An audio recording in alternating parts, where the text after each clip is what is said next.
mayatnya tidak ditemukan berarti tidak ada pembunuhan. Kalau saya kasih contoh lagi, ada pembunuhan, seseorang dituduh membunuh, tahu-tahu korbannya hidup, berarti tidak terjadi pembunuhan. Sama dengan ini, ada tuduhan perkara korupsi tentang kerugian negara, menuduh ada kerugian negara, tapi ada audit BPKB menyatakan tidak ada kerugian negara. Sama seperti pembunuhan, orangnya hidup, ya kan? Ngerti kamu? Ya. Jadi ada dua audit BPKB menyatakan pada dasarnya harga itu wajar, sasarannya tepat. Artinya tidak ada kerugian negara. Kalau tidak ada kerugian negara berarti tidak dipenuhi dua alat bukti. Sama seperti pembunuhan, mayatnya hidup, berarti tidak ada pembunuhan. Dalam perkara korupsi, kerugian negara tidak ada, berarti tidak ada kerugian negara. Itulah kasusnya Nadiem Makarim ini. Silakan bos. Pra peradilan tadi sudah ditegaskan oleh ahli bahwa beban pembuktian itu ya, ada di penyidik.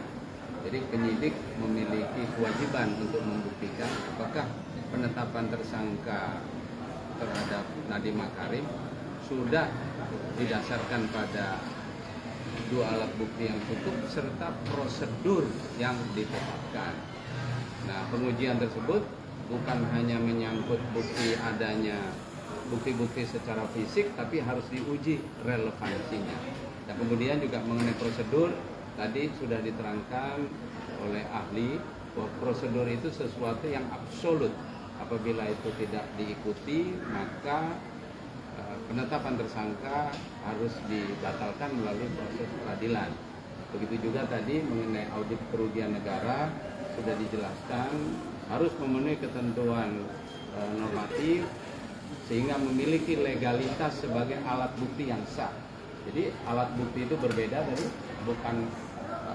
bukan hanya alat bukti ya, sesuai Mahkamah Konstitusi yang dipotong oleh alat bukti yang sah. Nah, perhitungan kerugian negara untuk bisa menjadi alat bukti yang sah memenuhi persyaratan penetapan tersangka harus dikeluarkan oleh audit yang memiliki kompetensi dan kewenangan, yaitu deklarasi dari Badan Pemeriksa Keuangan. Tanpa itu maka menurut ahli penetapan tersangka Nadiem Makarim harus dibatalkan. Terima kasih. Dan atau kesimpulannya dua minimum bukti per bulan tidak dipenuhi. Tidak ada dua minimum alat bukti per bulan. Ya, bahkan sebaliknya alat buktinya menyatakan tidak ada kerugian negara. Artinya harga normal. Itu aja. Makan dulu ya. Siap.